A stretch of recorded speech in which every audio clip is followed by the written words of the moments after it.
Yes, good evening. Last अपन ने supply schedule पढ़ा था। आज का टॉपिक है सप्लाई कर्व। तो सप्लाई कर्व होता क्या है?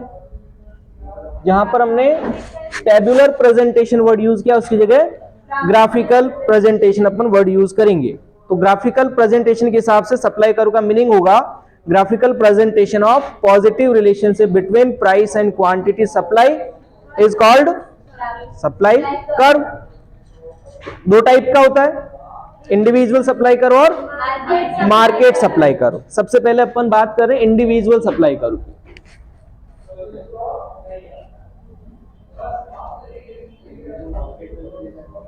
Individual supply curve means graphical presentation of positive relationship between price and quantity supply for a single supplier is called supply individual supply curve। और इसको अपन ड्रॉ करेंगे तो हमारे पास हॉरिजॉन्टल एक्सिस और वर्टिकल एक्सिस है। हॉरिजॉन्टल एक्सिस पे हम लोग लिखते हैं क्वांटिटी सप्लाई और वर्टिकल एक्सिस पे लिखते हैं प्राइस। प्राइस जो हमारा शेड्यूल था उसमें क्या गिवन थी? 10, 20, 30, 40, 50, लास्ट यही था। और क्वांटिटी सप्लाई कितनी थी? 2, 4, 6, 8, 10। अब जब प्राइस 10 रुपीज थी तो क्वांटिटी सप्लाई कितनी थी? 2 यूनिट्स। रुपीज में कौन बोल रहा है? प्राइस जब 10 रुपीज है तो क्वांटिटी सप्लाई 2। जब प्राइस 20 है तो क्वांटिटी सप्लाई 4 यूनिट्स। इसी तरह से 30 पर 6, 40 पर 8 और 50 पर 10। और इन पॉइंट्स को इस तरह से अपन ज्वाइन करते हैं तो ये क्या बन जाता है? Individual supply curve. तो इस तरफ आप एसएस लिख देंगे, जैसे डिमांड कर्व में भी हम दोनों साइड में डीडी लिखते हैं, इसी तरह से यहां पर क्या लिखेंगे? एसएस। और यहां लिख दो साइड में इंडिविजुअल सप्लाई कर्व।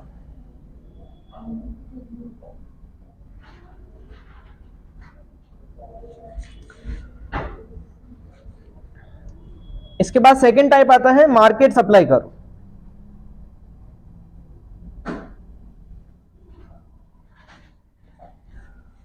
डिफाइन क्या होगी इसकी?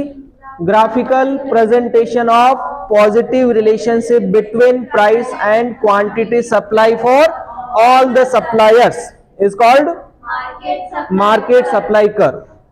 और यहां पर जो डायग्राम बनेगा प्राइस और मार्केट की सप्लाई का रिलेशनशिप हम यहां पर शो करेंगे।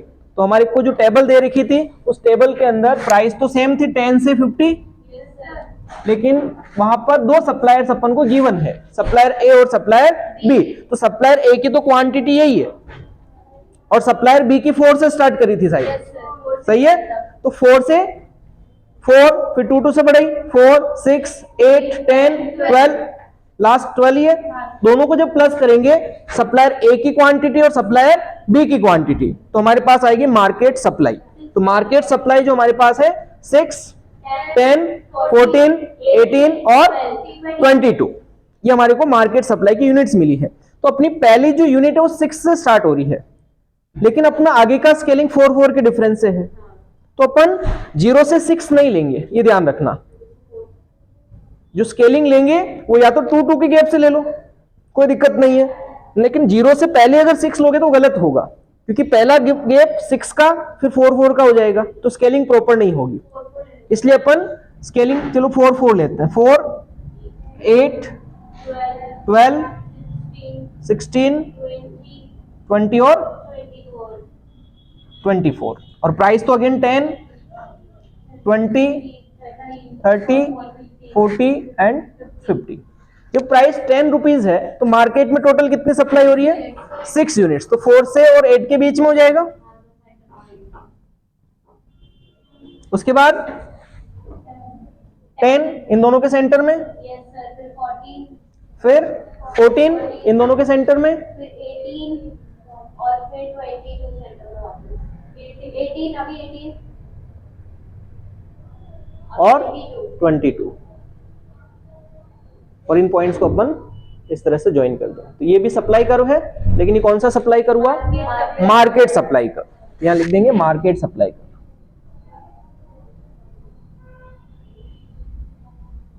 ठीक है, X axis origin, Y axis यहां पर लिखेंगे क्वांटिटी सप्लाई, इधर प्राइस। जब भी आप डायग्राम बनाए, डायग्राम में कोई कमी नहीं छोड़नी है ना, जो भी लेबलिंग होती है सारा का सारा अपन को लिखना होता है। अब अपन अगले टॉपिक की तरफ बढ़ते हैं, और जो नेक्स्ट टॉपिक है सप्लाई कर्व के बारे में है। ये तो अपन ने नॉर्मल सप्लाई कर्व पढ़ लिया कि शॉर्ट इंडिविजुअल सप्लाई कर्व क्या होता है, मार्केट सप्लाई कर्व क्या होता है, लेकिन ये जो चैप्टर है स्पेसिफिक शॉर्ट रन के बारे में अपन को बता रहा है। इस पूरे चैप्टर में अपन शॉर्ट रन के बारे में स्टडी कर रहे हैं, परफेक्ट कंपटीशन मार्केट के अंदर शॉर्ट रन की थ्योरी अपन स्टडी कर रहे हैं। तो जो अगला टॉपिक है शॉर्ट रन में सप्लाई कर्व किस तरह से डिटरमाइन होता है वो अपन पढ़ेंगे। तो नेक्स्ट हेडिंग आप लिख लीजिए, supply curve in short run. Next heading क्या होगा, supply curve in short run. Yes, main topic supply curve in short run. पिछले साल हाफ ईयरली में क्वेश्चन पूछा था, explain the supply curve in short run and long run.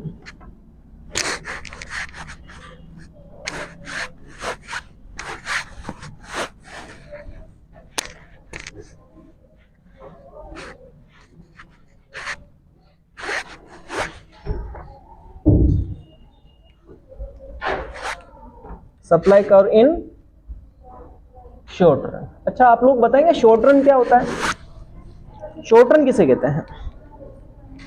हाँ, what is short run? मैं तो कह रहा हूं शॉर्ट रन क्या है in terms of economic. Short run का मतलब क्या है वो तो आप अकाउंट्स के सेंस में बता रहे हो, एक साल के अंदर की जो पीरियड है उसको शॉर्ट रन कहेंगे, लेकिन इकोनॉमिक्स के सेंस में शॉर्ट रन क्या है? प्रोडक्शन के चैप्टर में अपन ने पढ़ा था short run production function, long run production function. तो शॉर्ट रन का मीनिंग वहां आया था। प्रोडक्शन फैक्टर्स मतलब अपन लिखे थे जो शॉर्ट रन में यूज आते हैं। Short run is a time period in which at least one factor remain constant and other can be changed. Short run एक ऐसा टाइम पीरियड है जहां पर कम से कम एक फैक्टर कांस्टेंट होना चाहिए, बाकी के क्या हो चेंज भी हो जाए चलेगा, लेकिन फिक्स फैक्टर्स होना जरूरी है। इसका मतलब शॉर्ट रन में हम फिक्स फैक्टर्स को चेंज नहीं कर सकते हैं, और लॉन्ग रन में सारे के सारे फैक्टर्स क्या होते हैं, वेरिएबल होते हैं। तो यहां हम शॉर्ट रन के बारे में बात कर रहे हैं, और शॉर्ट रन में क्या पढ़ रहे हैं अपन, सप्लाई कर्व पढ़ रहे हैं। तो शॉर्ट रन के अंदर सप्लाई कर्व पढ़ने के लिए हमें दो कंडीशन पढ़नी पड़ेगी। क्या पढ़ना पड़ेगा, दो कंडीशंस पढ़नी पड़ेगी। तो पहली कंडीशन लिखो क्या है, फर्स्ट हेडिंग है, वापस उसके अंदर लिखेंगे अपन, है ना। शॉर्ट रन के अंदर जो सप्लाई कर्व उसकी दो कंडीशन होती है। तो फर्स्ट कंडीशन का नेम लिखो, प्राइस इज ग्रेटर देन और इक्वल टू मिनिमम एबीसी। इसकी first condition price is greater than और इक्वल टू मिनिमम एबीसी। पूरी लैंग्वेज में लिखना, ब्रैकेट में शॉर्ट में ये चीज लिख देना, फिर प्राइस इज ग्रेटर देन और equal to minimum ABC. Price is greater than और इक्वल टू मिनिमम एबीसी। इसका मतलब क्या है, या तो प्राइस एबीसी से बड़ी हो या फिर इक्वल हो, मिनिमम इक्वल। एक सप्लायर मार्केट में तभी सप्लाई करेगा जब मार्केट में जो प्राइसेस हैं उसकी एबीसी की मिनिमम वैल्यू के बराबर तो हो। एबीसी मतलब एवरेज वेरिएबल कॉस्ट। एक सप्लायर अगर अपनी वेरिएबल कॉस्ट ही कवर नहीं कर पाएगा, एबीसी मतलब per unit variable cost, ABC का मतलब क्या होगा, पर यूनिट वेरिएबल कॉस्ट। तो एक सप्लायर अगर अपनी कमोडिटी की पर यूनिट जो खर्चा लग रहा है उसको, वेरिएबल खर्चे, लेबर का पैसा है, बिल्डिंग का इसके अलावा जो भी मटेरियल का चार्जेस है, वो भी अगर वो कवर नहीं कर पा रहा है तो क्या वो सप्लाई करेगा, नहीं करेगा। इसका मतलब सप्लाई करने के लिए पहली कंडीशन ये है कि एक सप्लायर की जो प्राइस होगी मार्केट के अंदर वो या तो एबीसी के इक्वल हो या एबीसी से ज्यादा हो। ये पहली कंडीशन है ना। पहली कंडीशन समझ में आ गई, प्राइस इज इक्वल टू और ग्रेटर देन मिनिमम एबीसी, तभी एक सप्लायर सप्लाई करेगा, अदरवाइज नहीं करेगा। ठीक है ना। और इसकी दूसरी कंडीशन, इसके दोनों के डायग्राम भी हैं, एक बार कंडीशन के नाम लिखा रहा हूं मैं केवल, फिर उसको डिटेल में अपन एक्सप्लेन करेंगे। दूसरी कंडीशन लिखो, price is less than minimum ABC. Price is less than minimum ABC. जब प्राइस एबीसी से भी कम हो तो सोचो एक सप्लायर माल बेचेगा क्या, नहीं बेचेगा ना, उसके आउटपुट ही जीरो माना जाएगा फिर तो, क्योंकि उसकी जब वेरिएबल कॉस्ट ही कवर नहीं हो रही है तो फिर तो अगर सप्लाई करा इसका मतलब मूर्ख आदमी है, लॉस में माल बेच रहा है। तो कोई भी एक रेशनल जो प्रोड्यूसर होता है, रेशनल जो सप्लायर होता है, इस कंडीशन में जब प्राइस क्या हो, मिनिमम एवीसी से भी कम हो, तो उसे लॉस होगा, और लॉस में कोई भी सप्लायर सप्लाई नहीं करता है, तो लॉस के सिचुएशन में सप्लाई की क्वांटिटी 0 मानी जाएगी। तो वो सप्लाई केवल इसी केस में करेगा जब उसकी प्राइस क्या हो, ग्रेटर देन और इक्वल टू एवीसी के बराबर भी होगी तो सप्लाई करना चालू कर देगा, और जैसे जैसे प्राइस बढ़ेगी वो सप्लाई को भी क्या करता जाएगा, बढ़ाता जाएगा। तो अगर अपन इसको डायग्राम के साथ समझें दोनों कंडीशंस को, है ना, इनके बारे में एक्सप्लेनेशन में लिखा रहा हूं, पहले डायग्राम समझ लो, उसके बाद इसका एक्सप्लेनेशन लिखेंगे अपन वन बाय वन। अब इसका पहला जो कंडीशन उसका डायग्राम क्या है, तो ये अपन ने एक प्राइस बनाई है ना, प्राइस लाइन है, इसके साथ मैंने ये कर्व कौन सा होता है, एमसी मार्जिनल कॉस्ट कर्व होता है, इसके साथ में अपन एवीसी और एसी का भी डायग्राम बना रहे हैं, ठीक है ना, एवीसी और एसी का। तो अपन को प्राइस को क्या रखनी है, इक्वल या ग्रेटर रखनी है, प्राइस जो होगी एवीसी के बराबर या एवीसी के ऊपर हो, तो अपन एवीसी को नीचे कर रहे हैं, ये हमारी एवीसी है, इस प्राइस से तो नीचे है ना, इसका मिनिमम पॉइंट ये है, जैसे ये इसका मिनिमम पॉइंट है, इस पॉइंट के बाद एवीसी बढ़ेगी, यहां तक एवीसी क्या हो रही है, कम हो रही है, इसके बाद एवीसी बढ़ना चालू होगी, ये मिनिमम पॉइंट, और मिनिमम पॉइंट से प्राइस ऊपर ही है। और दूसरा अपन को बनाना एसी, एसी एवीसी से हमेशा ऊपर बनता है ना, अपन ने एसी बना दिया, सपोज यहां पर बना दिया। अभी प्राइस पी है, प्राइस क्या है, पी है।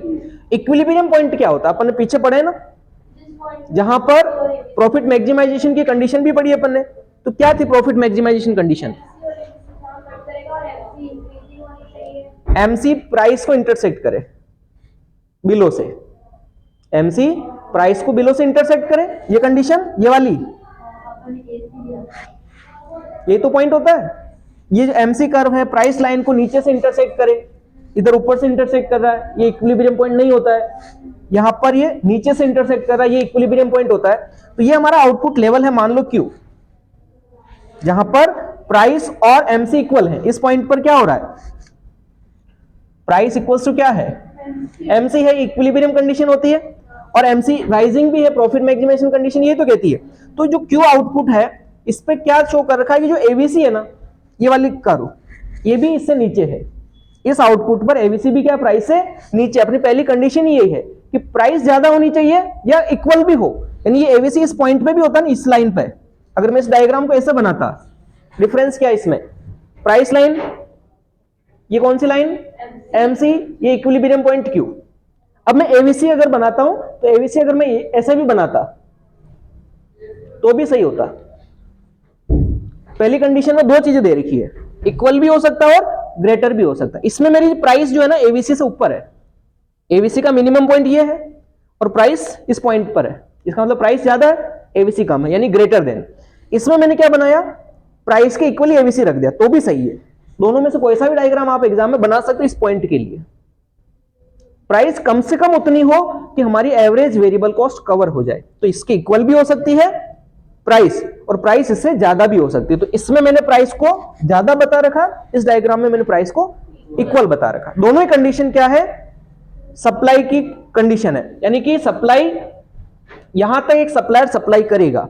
अब सप्लाई करेगा कितनी, तो वो कैसे डिसाइड होगा, वो मार्जिनल कॉस्ट का जो राइजिंग पॉइंट होता है, कौन सा पॉइंट, मार्जिनल कॉस्ट का जो राइजिंग पॉइंट। मार्जिनल कॉस्ट कहां से बढ़ना चालू हो रही है, जैसे इसमें देखो तो मैं यहां से ऊपर मार्जिनल कॉस्ट बढ़ रही है, इसको मैं थोड़ा हाईलाइट कर रहा हूं, ये मेरा राइजिंग पोर्शन है।